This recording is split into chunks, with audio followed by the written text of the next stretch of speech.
കൂട്ടുകാർക്ക് നല്ലൊരു ദിവസം ആശംസിച്ചുകൊണ്ട് മാമ്പഴത്തിന്റെ പുതിയ വീഡിയോയിലേക്ക് സ്വാഗതം. നമുക്ക് നേരെ ഗൗതമിന്റെ അളകനന്ദയുടെ ഇന്നത്തെ വിശേഷത്തിലേക്ക് പോയാലോ. ഇന്നത്തെ വിശേഷത്തിൽ കാണിച്ചിരിക്കുന്ന മഹേഷിനെ കുറിച്ചുള്ള സത്യങ്ങളൊക്കെ ജഗന്നാഥൻ മോഹിനിയോട് തുറന്നു പറയണം. ഏട്ടൻ ഇവിടെ കാണിച്ചു കൂട്ടി വെച്ചിരിക്കുന്ന എന്താണെന്നറിയോ? വലിയ തിരിമറി തന്നെ ഇവിടെ നടത്തിയിരിക്കുന്നു പറയാം. തിരിമറി? എന്ത് തിരിമറി? ഞാൻ ഓഡിറ്ററെ കണ്ടായിരുന്നു. ഓഡിറ്റർ കണക്കുകളൊക്കെ ഓഡിറ്റ് ചെയ്തിട്ടുണ്ട്. അതിനകത്ത് വലിയ തിരിമറി തന്നെ നടത്തിയിരിക്കുന്നു പറയാണ്. എന്റെ ഭഗവാനെ, ഈ സമയത്ത് പിങ്കി അങ്ങോട്ട് വന്നു. പിങ്കിനെ കണ്ടപ്പോ ചോദിച്ചു, പിങ്കി മോളെ, നിന്നെ അല്ലായിരുന്ന കണക്കുകളൊക്കെ ഏൽപ്പിച്ചിരുന്നേ, അപ്പൊ നീ നോക്കിയിട്ട് ഒരു കുഴപ്പമില്ലെന്നല്ലേ പറഞ്ഞെന്ന് മോഹിനി ചോദിക്കാണ്. അത് ചെറിയമ്മ ഞാന്. ഓഹോ, പിങ്കി എല്ലാം അറിഞ്ഞിട്ട് കൂട്ടു നിൽക്കുകയായിരുന്നല്ലേ? അപ്പൊ പിങ്കി ആരെയും പിണക്കാൻ കഴിയില്ല. അപ്പൊ പിങ്കി ഫേവർ ചെയ്ത് കൊടുത്തല്ലേ? പക്ഷെ എന്റെ ഭാഗത്തുനിന്ന് അങ്ങനെ ഒരു ഇത് ഞാൻ ഇനി ഉണ്ടാവുന്ന ആരും വിചാരിക്കണ്ട. ഇത് ഞാൻ ചോദിച്ചിട്ട് തന്നെ ഉള്ളെന്ന് പറയണം. അല്ല, അത് ചോദിക്കാനൊന്നും പോകണ്ട, സുമുഖല പറയാണ്. നമുക്ക് കുറച്ചുകൂടെ സാവകാശം എന്നിട്ട് പോരെ, കാര്യങ്ങളൊക്കെ അറിഞ്ഞിട്ട് പോരെ നീക്കാണ്. വേണ്ട, ഇത് ചോദിക്കേണ്ട കാര്യം തന്നെയാ. ഇതങ്ങനെ വെറുതെ വിടാൻ ഉദ്ദേശിച്ചിട്ടില്ല. ഇവിടെ ഉള്ള എല്ലാവരും അനുഭവിക്കേണ്ട സ്വത്തുക്കളാ. ഒരാളും മാത്രം കൂടെ അനുഭവിച്ചിട്ട് കാര്യമില്ലോ. ഇതിന്റെ പിന്നിലെ സത്യാവസ്ഥ എന്താന്ന് എനിക്ക് അറിയണം. എന്തിനു വേണ്ടി ഇങ്ങനെയൊക്കെ ചെയ്തതെന്ന്. ആ ചെറിയ കാര്യമുള്ള കോടികൾ തന്നെ തിരിമറിന്ന് നടത്തേക്കെന്ന് പറയാം. എല്ലാം കൂട്ടി ഞാൻ മോഹിനി കൊടുത്തു. ദൈവമേ, കോടികളോ? ഇത്ര രൂപ ഇത് എന്ത് ചെയ്യുമായിരുന്നു മഹേശ്വരൻ? ഒരെത്തും പിടിയും കിട്ടുന്നില്ലോ എന്ന് പറയണം.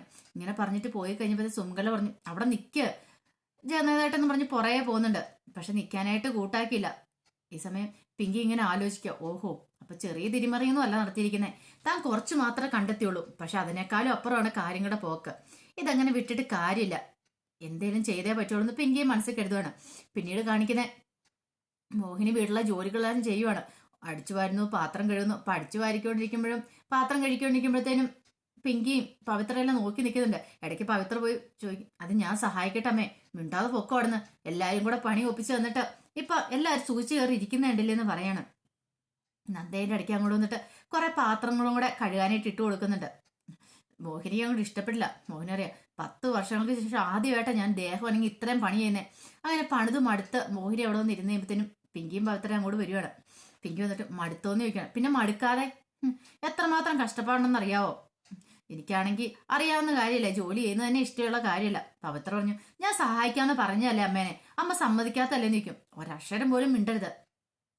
പവിത്ര പറഞ്ഞു, അതേ പിന്നെ ഒരു കാര്യമുണ്ട്, ഇവിടെ ചിലരൊക്കെ ഗാഥയ്ക്ക് വേണ്ടി വലിയ ഗിഫ്റ്റ് മേടിക്കാൻ പോയേക്കോന്ന് പറയും. ഗിഫ്റ്റോ എന്തിനാ? അല്ല, അവളോട് ആ ക്രൂരത ചെയ്തെന്നും പറഞ്ഞോണ്ട് ലക്ഷ്മിയമ്മേ മഹേശ്വരൻ വലിയച്ഛൻ എല്ലാവരും കൂടെ കൂടിയിട്ട് ഗിഫ്റ്റ് മേടിക്കാൻ പോയേക്കുന്നേ. ഇത് കേട്ട പിങ്കി പറഞ്ഞു, ഓഹോ, അങ്ങനെയാണ് കാര്യങ്ങള്. ഓ, അപ്പൊ അവളെ സമാധാനപ്പെടുത്താൻ അവളെ ഗിഫ്റ്റ് ആയിരിക്കോ കൊടുക്കുന്നത്? അപ്പൊ നമുക്കൊരു കളി കളിക്കേണ്ടെന്ന് ചോദിക്കുകയാണ്. പെട്ടെന്ന് പവിത്രച്ച്, എന്താ കളി, എന്ത് ചെയ്യാനാ പിങ്കി ചേച്ചി പോകുന്നത്? അതൊക്കെ കണ്ടോ? അതെ മോഹിനി ചെറിയമ്മേ, നമുക്കൊരു കാര്യം ചെയ്യാം. അവള് ഗിഫ്റ്റൊക്കെ വാങ്ങിച്ചോണ്ട് ഇങ്ങോട്ട് വരട്ടെ, വന്ന് കഴിച്ചിട്ട് വേണം നമുക്ക് അവളെ പൊളിച്ചെടുക്കാനായിട്ട്. അല്ല, ചെമ്പമ്മേട്ടിലുള്ള അവളുടെ അമ്മേനെ കുറിച്ച് എന്താ വാവച്ചൻ പറഞ്ഞ? അത്ര നല്ല കാര്യമൊന്നും അല്ലല്ലോ, ഒരു വൃത്തികെട്ട സ്ത്രീയാന്നല്ലേ പറഞ്ഞത്. അപ്പൊ അത് വെച്ച് നമുക്കൊരു കളി കളിക്കാന്ന് പറയണം. പിങ്കിയുടെ മനസ്സിൽ എന്താന്ന് മോഹിനി ചോദിക്കുമ്പോഴത്തേനും പിങ്കി അത് വ്യക്തമായിട്ട് മോഹിനിയോട് പറഞ്ഞു. എല്ലാം കേട്ട് കഴിഞ്ഞപ്പോൾ മോഹിനിക്ക് സമാധാനമായി. ഇത് മതി, ഇത് വെച്ച് നമുക്കൊരു കളി അങ്ങോട്ട് കളിക്കാന്ന് പറയണം. അല്ലേലും ഇന്ത്യവരത്തിലുള്ള നമ്മൾ അനുഭവിക്കേണ്ട സ്വത്താ ഇതൊക്കെ. എവിടുന്ന് ഒരു പെണ്ണ് കയറി വന്നിട്ട് അവൾക്ക് അങ്ങനെ സമ്മാനം മേടിച്ചു കൊടുത്ത് അവൾ അങ്ങനെ സുഖമായിട്ട് ഇവിടെ ജീവിക്കേണ്ട. അല്ലെങ്കിലും അതിന്റെ ആവശ്യം എന്തായിരിക്കുന്നേ? നന്ദേലും മേടിച്ചു കൊടുക്കുകയാണെങ്കിൽ നന്ദയുടെ വീട്ടിൽ നിന്ന് കൊണ്ടുവന്ന പൈസക്ക് മേടിച്ചു കൊടുത്തോട്ടെ, അതിനിവിടെ ഒരു കുഴപ്പമില്ലെന്ന് പറയണം. പിന്നീട് കാണിക്കുന്നേ പിങ്കി അങ്ങോട്ട് പോകുന്ന സമയത്ത് ഗൗതം പിങ്കിനെ കാണുകയാണ്. അപ്പൊ ഗൗതം ഓഫീസിൽ നിന്ന് വരുന്ന വഴിയാ.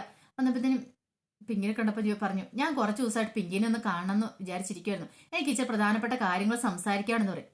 അല്ല, എന്താ ഗൗതം? ഗൗതമൻ എന്തുണ്ടെങ്കിലും എന്നോട് പറയാലോ, അതിനിപ്പോ ഒരു മുഖവരയുടെ ആവശ്യമില്ലോ എന്ന് പറയാണ്. ഇത് കേട്ടതും ഗൗതം പറഞ്ഞു, അല്ല പിങ്കിക്ക് എന്തിന്റെ കേടാ? പിങ്കിക്ക് അറിവുണ്ട്, വിദ്യാഭ്യാസം ഉണ്ട്, വെൽ എഡ്യൂക്കേറ്റഡ് അല്ലേ, പിന്നെ എന്തിനാ ഈ വേണ്ടാത്ത പരിപാടികളൊക്കെ ചെയ്യുന്നതെന്ന് ചോദിക്കും. അല്ല, ഞാൻ എന്ത് പരിപാടി ചെയ്യുന്ന? പിങ്കിക്ക് നാണമില്ലേ? ആ ഗാഥയെന്ന് പറഞ്ഞാൽ ആ പെൺകുട്ടിയുടെ ഈ ക്രൂരത ചെയ്യാനായിട്ട് പിങ്കി മോഹിനി ചെറിയ എല്ലാവരും കൂടെ കൂട്ടായി ചെയ്തതെന്ന് എനിക്കറിയാം. പിന്നെ എന്തിനാ പിങ്കി ഇങ്ങനെ ഈ പരിപാടിക്ക് പോയത്? ഞാൻ ഇത്രയും തരം നടന്ന പ്രവൃത്തികളൊന്നും പിങ്കിയിൽ നിന്ന് പ്രതീക്ഷിച്ചില്ല കേട്ടോ. കുറച്ചുകൂടി ഒരു ഹൈ ലെവലായിട്ടുള്ള പ്രവൃത്തികളൊക്കെ ചെയ്യുക, ഇത് പിങ്കിക്ക് ചേരുന്ന പണിയല്ലെന്ന് പറയണം. പിങ്കി നാണം കിട്ടി നിൽക്കുകയാണ്. പറയാ, അതെ ഇനി ഇതുമാതിരി പരിപാടികളുമായിട്ട് അവരുടെ അടുത്തേക്ക് ചെന്നേക്കില്ല കേട്ടോ. നന്ദ കൊണ്ടുവന്ന ഗാഥനെ അറിയാലോ, കുറച്ച് ദിവസം മാത്രം ആ കൊച്ചു ഇവിടെ കാണുള്ളൂ. ഉള്ളത്രയും ദിവസം ആ കൊച്ചു സമാധാനത്തോടെ കഴിഞ്ഞോട്ടെ. അതിന് പിങ്കിക്ക് എന്നാ കുഴപ്പമിരിക്കുന്നേ? പിങ്കിക്ക് എന്തെങ്കിലും പ്രശ്നമുണ്ടോന്ന് ചോദിക്കണം. പിങ്കി ആ നാണം കിട്ട് തലവനിച്ചിരിക്കും. ഗൗതം പറഞ്ഞു, ഇനി ഇമാതിരി പരിപാടികളായിട്ട് അവരുടെ അടുത്തേക്ക് ചെന്നാണ്ടല്ലോ, ഗൗതം ആരാന്ന് ശരിക്കും പിങ്കി അറിയാൻ പോകുന്നുള്ളൂ എന്ന് വാണം ചെയ്തിട്ടാണ് അങ്ങോട്ട് പോകുന്നത്. പിങ്കിക്ക് സഹിച്ചില്ല. കാരണം നാണം കെട്ട് തല താഴ്ത്തി പോയില്ലേ. അത് ഓർത്ത് കഴിഞ്ഞ് പിങ്കി ഓർത്ത് ഞാൻ വെച്ചിട്ടുണ്ട്, എല്ലാത്തിനും ഞാൻ കൊടുക്കുന്നുണ്ട്. അങ്ങനെ ഒരു രീതി പിങ്കി അങ്ങോട്ട് പോവാണ്. പിന്നീട് എല്ലാരും കൂടെ ഹാളിൽ ഒത്തുകൂടിയേക്കണം. നന്ദയും ഗൗതവും ഇല്ല. ഈ സമയത്ത് മഹേശനോട് മോഹിനി ചോദിച്ചു, അല്ലേ വല്ലേട്ടാ എന്തിനാ ഇവിടെ എല്ലാരെയും വിളിച്ചു കൂട്ടിയേക്കണമെന്ന് ചോദിക്കണം. അതൊരു സർപ്രൈസ് ഉണ്ടെന്ന് പറയും. ലക്ഷ്മിയമ്മ പറഞ്ഞു, അതെ നമ്മളെല്ലാരും ഗാഥേനെ വേദനിപ്പിച്ചില്ലേ, അവളോട് നമ്മൾ എത്രമാത്രം ക്രൂരതയെ കാണിച്ചെന്ന് പറയണം. അല്ല അതിനിപ്പോ എന്നാ ചെയ്യാനാ, അത് ഗാഥയും കൂടെ ഇങ്ങോട്ട് വന്നോട്ടെ എന്ന് പറയാണ്. ഈ സമയത്ത് ഗാഥ ഇങ്ങോട്ട് വരുന്നുണ്ട്. ലക്ഷ്മി എന്നിട്ട് ഗാഥനെ പിടിച്ച് ആ സെറ്റിയിലേക്ക് കൊണ്ട് നിർത്തണം. ഇവിടെ ഇരിക്കും മോളെ എന്നൊക്കെ പറഞ്ഞിട്ട് ഗാഥയ്ക്ക് ഭയങ്കര മടിയായിരുന്നു ഇരിക്കാനായിട്ട്. നീ എന്തിനാ പേടിക്കണേ, ആരും പേടിക്കണ്ട, നിന്നെ ആരും വഴക്കൊന്നും പറയാൻ പോകുന്നില്ല, നീ ഇവിടെ ഇരിക്കാനും പറഞ്ഞോണ്ട് അവിടെ ഇങ്ങോട്ട് പിരിച്ചിരുത്തുവാണ്. പിങ്കി ചോദിച്ചു, അല്ല ഞങ്ങൾക്കൊന്നും മനസ്സിലായില്ല, എന്താ കാര്യം എന്താന്ന് ചോദിക്കും. അത് മഹേശ്വരേട്ടൻ പറയുമെന്ന് പെട്ടെന്ന് പറയാണ്. മഹേശ്വരൻ പെട്ടെന്ന് പറഞ്ഞു, അതെ ഇവിടെ കുറച്ച് പ്രശ്നങ്ങളൊക്കെ ഉണ്ടായല്ലോ, നമുക്കെല്ലാം അറിയാവുന്ന കാര്യമാണ്. അപ്പൊ നമ്മളതൊരു സോറി പറഞ്ഞിട്ട് കാര്യമില്ല, എല്ലാ തെറ്റുകളും ചെയ്തു കഴിഞ്ഞിട്ട് ഒരു സോറി പറഞ്ഞാൽ തീരാവുന്ന കാര്യമല്ലല്ലോ ചെയ്തത്. അപ്പൊ അതുകൊണ്ട് നമ്മൾ സമ്മാനം കൊടുക്കാൻ തീരുമാനിച്ചെന്ന് പറയണേ. ഇത് കേട്ടപ്പം അറിയില്ലാത്ത പോലെ തന്നെ പിങ്കി വെച്ചു, എന്ത് സമ്മാനം കൊടുക്കാനാ, അത് വലിയ സമ്മാനമൊന്നുമല്ല, ഒരു തരി പൊന്നു കൊടുക്കാനാന്ന് പറഞ്ഞിട്ട് മഹേശൻ തന്റെ പോക്കറ്റിൽ കിടക്കുന്ന ആ ജ്വല്ലറി ബോക്സ് എടുത്ത് നേരെ ലക്ഷ്മിയുടെയിലേക്ക് കൊടുക്കുകയാണ്.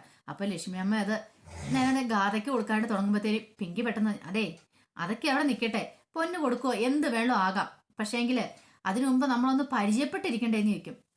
അതെന്താ പിങ്കി അങ്ങനെ പെട്ടെന്ന് ഒരു ചോദ്യം, അല്ല ഗാഥേനെ കുറിച്ച് നമുക്കൊന്നും അറിയത്തില്ലോ, അവൾ ഇന്നലെ കയറി വന്ന പെണ്ണാ, അപ്പൊ അവളെ കുറിച്ച് അവള് കാര്യങ്ങളൊക്കെ പറയട്ടെ, അതിന് ശേഷം മതി നമുക്ക് ഈ ഗിഫ്റ്റ് കൊടുക്കലും ചടങ്ങുകളും ഒക്കെ, ഒന്ന് പരിചയപ്പെട്ടിരിക്കുന്ന നല്ലതല്ലേന്ന് ചോദിക്കും.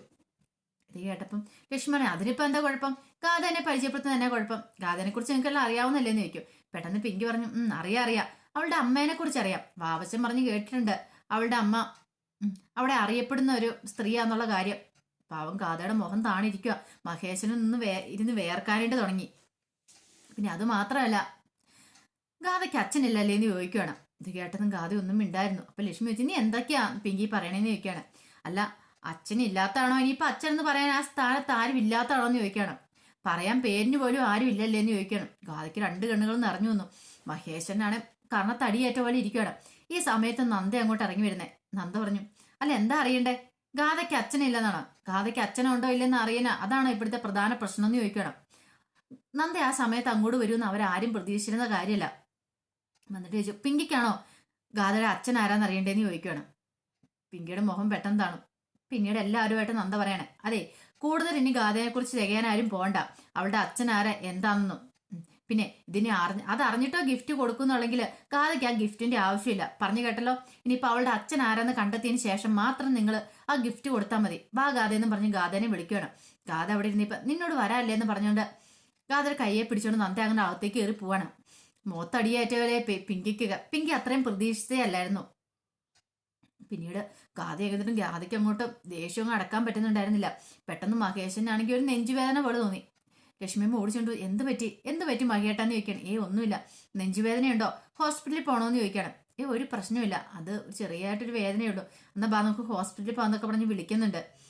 പക്ഷെ മഹേശനും പോകാനായിട്ട് തയ്യാറായില്ല. പിന്നീട് മുറിയിലേക്ക് മഹേശനെ കൊണ്ടുപോവാണ് ലക്ഷ്മിയമ്മ. അങ്ങനെ സങ്കടപ്പെട്ട് മുറിയിലിരിക്കുന്ന സമയത്ത് ലക്ഷ്മിയമ്മ ഞാൻ ഇപ്പൊ വരാമെന്ന് പറഞ്ഞ് അങ്ങോട്ട് പോയി. ഈ സമയത്താണ് നന്ദ അങ്ങോട്ട് ചെല്ലുന്നത്. നന്ദ എന്നിട്ട് ചോദിച്ചു, എന്ത് പറ്റിയച്ചാ, എന്താന്ന് ചോദിക്കണേ. ഒന്നുമില്ലാന്ന് പറയണ. അല്ല അച്ഛൻ എന്താ അച്ഛാ കാണിച്ചേ, അത്രയും പ്രശ്നങ്ങൾ ഉണ്ടായിട്ട് അവിടെ മരപ്പാവ് പോലെ ഇരുന്നല്ലാതെ അച്ഛൻ ഒരു വാക്ക് ഗാഥയ്ക്ക് വേണ്ടി പറഞ്ഞോ? അച്ഛന് ആരാന്ന് ചോദിച്ചിട്ട് പറയാൻ ഒരു പേര് പോലും ഇല്ലാത്ത അവസ്ഥയിൽ ആ പെങ്കു ചുരുങ്ങി നിന്ന് കഴിയുമ്പോഴത്തേനും അച്ഛൻ അവിടെ ഒരു പാറ പോലെ ഇരിക്കുവാണ് ചെയ്യേണ്ടതെന്ന് ചോദിക്കുകയാണ്. അത് മോളെ ഞാൻ കൂടുതലൊന്നും അച്ഛൻ പറയണ്ട, എനിക്ക് പലവട്ടം നാവ് ചൊറിഞ്ഞു വന്ന സത്യങ്ങളൊക്കെ വിളിച്ചു പറയാനായിട്ട്. പക്ഷെ ലക്ഷ്മി അമ്മയുടെ മുഖം ഓർത്ത് ഇനിയിപ്പോൾ എനിക്ക് അതിന് സാധിച്ചില്ല, അതുകൊണ്ടാണ് ഞാൻ പറയാതിരുന്നത്. ഇങ്ങനെ പോയിട്ടുണ്ടെങ്കിൽ അധികം വൈകാതെ തന്നെ ഞാൻ ഈ സത്യങ്ങളൊക്കെ തുറന്നു പറയും. അച്ഛനൊന്ന് പറയാൻ മേലായിരുന്നോ, അച്ഛനൊന്ന് സപ്പോർട്ട് ചെയ്യാനെങ്കിലും മേലായിരുന്നോ ഗാഥേനെ, പാവം അവൾ എത്രമാത്രം വേദനിച്ചിട്ടുണ്ടായിരിക്കും. ഇത് കേട്ട് കഴിഞ്ഞപ്പോഴത്തേനും മഹേശ്വരൻ പറഞ്ഞു, അതെ നീ ഉദ്ദേശിക്കുന്ന പോലെ ഒന്നും അല്ല കാര്യങ്ങൾ, എന്താ വെച്ചാൽ എന്തെങ്കിലും പ്രശ്നമുണ്ടോ? അതെ പിങ്കി ഉണ്ടല്ലോ, അവൾ എന്നെ ഭീഷണിപ്പെടുത്തിയേക്കോന്ന് പറയും. ഭീഷണിപ്പെടുത്തി എന്തിനാ ഭീഷണിപ്പെടുത്തിയത്? അല്ല ഇവിടുത്തെ കുറച്ച് കാര്യങ്ങളൊക്കെ, എന്ത് കാര്യങ്ങളിൽ അല്ല കണക്കുകളിലൊക്കെ തിരിമറി നടന്നിട്ടുണ്ട്, അപ്പൊ അതിന്റെ പേരിൽ അവൾ എന്നെ ഭീഷണിപ്പെടുത്തി വെച്ചേക്കോന്ന് പറയും. അത് വലിയൊരു കാര്യം തന്നെയാണല്ലോ, അച്ഛൻ അങ്ങനെ തിരിമറി നടത്തിയിട്ടുണ്ടോന്ന് ചോദിക്കണം. ഒരു സമയം മഹേശ്വരനൊന്നും ഉണ്ടായിരുന്നു. പിന്നീട് പറഞ്ഞു, അത് അങ്ങനെ വേണ്ടി വന്നു, അത് മറ്റൊന്നിനും വേണ്ടിയിട്ടല്ലായിരുന്നു, രാധയുടെ പഠിപ്പിന് വേണ്ടിയിട്ടും അവിടുത്തെ വീട്ടുകാര്യങ്ങളെല്ലാം നോക്കണമല്ലോ. പിന്നെ ഇതിന്റെ പേരും പറഞ്ഞുകൊണ്ട് വാവച്ചൻ ഒരു നല്ല തുക തന്നെ വിഴുങ്ങുന്നുണ്ട്. അപ്പൊ ഇതിനൊക്കെ വേണ്ടിയിട്ട് ഇങ്ങനെ ഓരോ തുക ചെലവായിക്കൊണ്ടിരിക്കുന്നതുകൊണ്ട് അത് അറിയത്തില്ല. അപ്പൊ അതൊന്നും കണക്കിലും പെടുന്നില്ല. അതാണ് ഇപ്പൊ പ്രശ്നമാക്കിയിരിക്കുന്നത് പറയണം. ഇത് കേട്ടതും നന്ദയ്ക്ക് വല്ലാത്ത ബുദ്ധിമുട്ടായിപ്പോയി. കാരണം അച്ഛൻ ഇവിടെ എത്രമാത്രം ഉരുകം നടന്ന് നന്ദയ്ക്ക് മനസ്സിലായി. മോളെ ചേർത്ത് പിടിക്കണമെന്നുണ്ട്. പക്ഷെ ഇത് അറിഞ്ഞു കഴിഞ്ഞിട്ടുണ്ടെങ്കിൽ മഹേശ്വരൻ പറഞ്ഞു, ഈ കാര്യങ്ങൾ ഇവിടെ അറിഞ്ഞു കഴിഞ്ഞിട്ടുണ്ടെങ്കിൽ ഒരു നിമിഷം പോലും പിന്നെ ഞാൻ ജീവിച്ചിരുന്നിട്ട് കാര്യമില്ല. അറിയാലോ നന്ദയ്ക്ക് പിന്നെ എന്താ സംഭവിക്കാൻ പോകുന്നതെന്ന്. അതുകൊണ്ടാണ് ഞാനൊന്നും മിണ്ടായിരുന്നെന്ന് പറയണം. ഇത് കേട്ട് കഴിഞ്ഞപ്പോൾ നന്ദ പറഞ്ഞു, അച്ഛൻ വിഷമിക്കണ്ട, ഇനി എന്റെ വായി നീ സത്യം പുറത്തു പോലും കേട്ടോ. അച്ഛൻ ധൈര്യമായിട്ട് ഇരുന്നോളം പറയണം. അപ്പൊ അതിന്റെ വിശേഷങ്ങളൊക്കെ എന്ന് കണ്ടത്. ഇതിന്റെ ബാക്കി വിശേഷങ്ങളുമായിട്ട് വൈകുന്നേരത്തെ പുറമോയി വരാം കേട്ടോ. വീഡിയോ ഇഷ്ടപ്പെട്ടെങ്കിൽ ആദ്യമായിട്ട് കാണുന്നവരാണെങ്കിൽ ചാനൽ സബ്സ്ക്രൈബ് ചെയ്യാൻ മറക്കരുതേ. അതോടൊപ്പം തന്നെ എല്ലാവരുടെ സപ്പോർട്ടിലേക്കും ഒരിക്കൽ കൂടി പ്രതീക്ഷിച്ചുകൊണ്ട് എല്ലാവർക്കും നല്ലൊരു ദിവസം ആശംസിച്ചുകൊണ്ട് നിർത്തുന്നു. നന്ദി.